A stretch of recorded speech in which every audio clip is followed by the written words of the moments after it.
Good morning. My name is Nate Lammers. I'm a fourth generation on my family's ranch here in Norwood, Colorado. We have about 500 head of cows and 1,000 sheep to watch after. This time of year, they're all having babies, so it's not only one of the busiest times of the year, but it's about my favorite. I'm going to take you along on a couple of videos and show you kind of what I do. So the first thing I do in the mornings this time of year is I come out and I check this herd of cows is mine to watch in the mornings. So I come out and I make sure that all the babies are doing okay that were born last night and that everybody's all right. This one, as you can see, the calf doesn't have an ear tag matching its mom yet, which means that I haven't checked this one yet. Usually I put the ear tag in there after I'm sure that they've ate, so that when I'm driving back through them later, I know that this one I don't have to watch as close as maybe some of the others. That ear tag number helps us know that this mom and this calf belong together, and that way no matter where she goes, he goes with her. If he's sick and needs to go in or not eating or something, I know that this mom goes with him.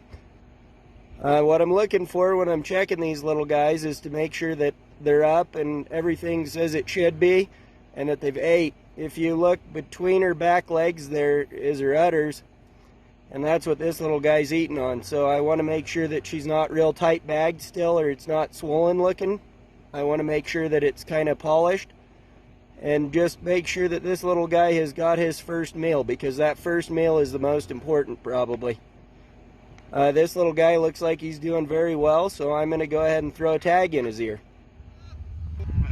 So when a ewe lambs, this little guy's trying to get up already, so he's been here for a little while, but when she first lambs, we come out here and I'll grab that lamb and I'll pack him a little ways and put him back down, and hopefully the ewe will follow me. We do this with every sheep out here in the day pen and the lambs that come at night. So lambing is the most work compared to calving for sure. Cows kind of just stay out in their field and have their babies, and the sheep are a little bit more work. But I'm going to quit talking now and just kind of let you see the process, hopefully.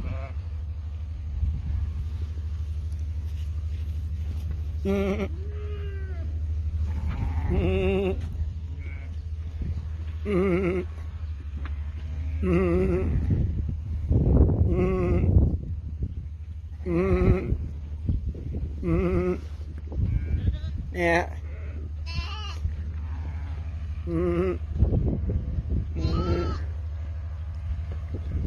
And you'll see when she quits following, I just go ahead and set him down and back up and let her come make sure that that's her baby she's following again. And it's just an over and over process till we get to the shed. Some ewes will follow you from the second you pick up their baby plumb into the pen. Some, this could be 15 times they do this over and over and over to get them in there. If they're real wild, sometimes we got to catch one, but that's a pretty rare thing, thankfully. These old ewes tame down quite a bit when they're getting walked through. About, a couple times an hour probably. So this is the lambing shed. As you can see, there's sheep everywhere under here. So once they lamb, we bring them into this shed, and they each get in their own pen, and we watch them for a little while, sometimes a little longer, depending on how good of a mom they are. Make sure that they're raising their babies right. Their babies are fed, not sick. Make sure that everything's just in order as it should be, so that they can go out into the next section of the pen. When they go out, like the cows had the ear tags, the sheep get these numbers painted on them, and we'll put a rubber band on them and mark them. Same reason the number is so that we can tell the mom and the baby are a match in case we have to bring a lamb in or something. So once the lambs get under the shed, we're just checking them for various things, making sure they're doing okay. A big one is eating. Make sure that if there's two lambs, they're eating on both dinners, and making sure that they're both full in their bellies, which you just literally feel their bellies to find out if they're full. You make sure that the lambs are healthy. Pneumonia and scours are probably the two biggest things we fight under the shed. Haven't seen a lot of pneumonia this year, but it's kind of a wheezy breathing sheep. The lambs won't sound real good when they're breathing.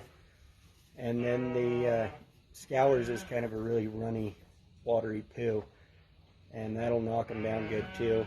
We just doctor for both, give them a shot, and we have some scour medicine that they eat, and it most of the time kicks them back to doing all right. If you look at this lamb or these lambs and this ewe in this pen, everybody's pretty happy. They're all laying down. Nobody's whining. That's a good indication that somebody's hungry. So I'll give you a shot of that.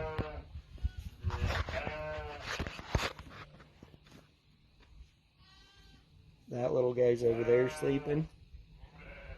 That little guy's over there sleeping. And as you can see, Mama's just laying down too.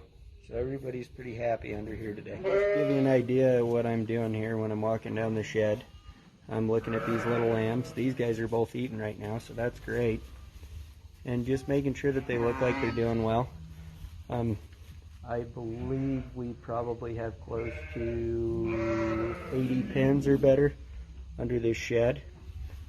And when we get real busy lambing, most of them are full. So it's a pretty big project for a guy to watch the shed. Usually one guy watches it really close during the day, and one guy watches it really close during the night. We have a sheep herder from Peru who does the night shift this time of year. And you're really just trying to make sure everybody's doing good. None of that sickness we talked about. And the reason we have just one guy usually watch under the shed is that way he knows if he had to help a lamb eat, or if he doctored a lamb that can't go out that day. So it's very important that if you do something like that, you let the guy know who's watching the sheep, so he doesn't kick out a lamb that's not quite ready to go yet. Just some more shots of some cute little lambs. Everybody loves lambs. This guy in here is brand new. He's cold and wet, and his mama, she's getting him going. This little guy's under our lambing shed, which is not normal procedure for a cow to be under here. But his mom couldn't raise him. She's got a bad bag, so her milk is no good to him. So if typically when we have one like this, if we happen to lose another calf or something happens to one, it gets real sick or something, we'll go ahead and put this little guy on its mom, which can be a tedious process. We're trying out some powder this year that you just sprinkle on their back, and so far it seems to be working pretty good for the moms to just go ahead and take him. But right now he's a bum, so several times a day. I think right now my cousin Shelly's feeding him 4 times a day. And that bottle right there is 2 quarts. He eats that 4 times a day to keep him growing and getting stronger, and just get him going right. But he's a pretty healthy little calf, and you can tell that he's not bawling right now or boobing, so he's not real hungry. Should be a happy little guy. The lambs get out of the shed, and we think they're doing pretty decent. They come to what we call the twin pens on this side. So all these ewes have 2 babies, and they're still pretty close to the shed, so we can check them a couple times a day, but not once an hour or so like we do the ones under the shed. They'll progress over time from this pen to the next pen to the next pen, and then eventually they end up out in the field with their lambs. But for now, we like to keep them pretty close so that we can keep a pretty close eye on them.